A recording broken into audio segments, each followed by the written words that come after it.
Well, it may be hard to believe, but the state controller is confirming for us that $2.8 million is sitting untouched in an account that is supposed to be used to help in the fight against cancer.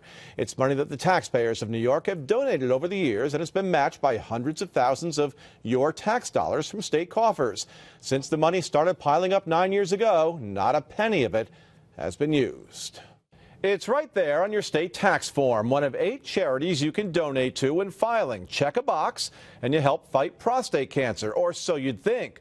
Records obtained from the state controller's office show that since 2004, $2.89 million has been collected for that prostate cancer research fund.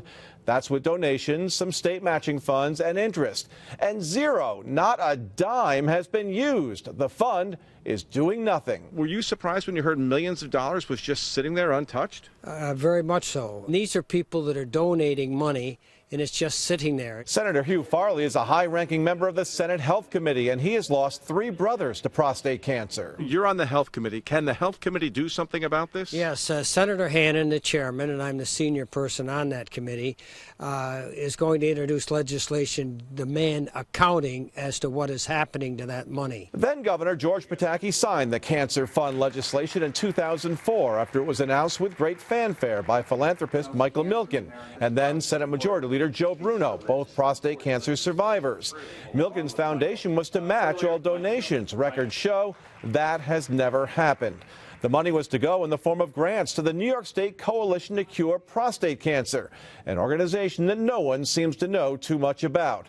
There are many highly regarded cancer-fighting groups that could really make good use of that money. If any charity was doing this, they would have been revoked for not spending the money that came in. Mike Burgess heads up the American Cancer Society's Cancer Action Network. How frustrating is it to you knowing that money is sitting there and knowing all the work that needs to be done?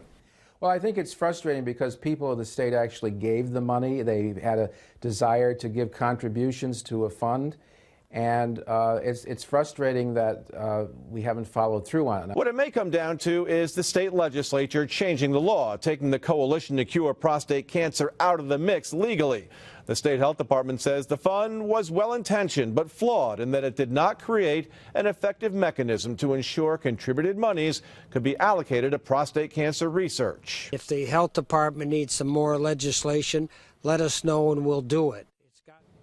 Now, the nonprofit New York State Coalition to Cure Prostate Cancer, it's tied to Milken's foundation in California, but has lost its tax-exempt status and seems to only have a California address. By the way, the other 7 checkoff funds on that state tax form all have been used, some more than others, but none of them has sat there untouched for all these years. I'm sure many people having some eyebrows raised by this tonight. I think it'll get fixed soon. So let's hope. Yeah. Stay on that. All right, coming up.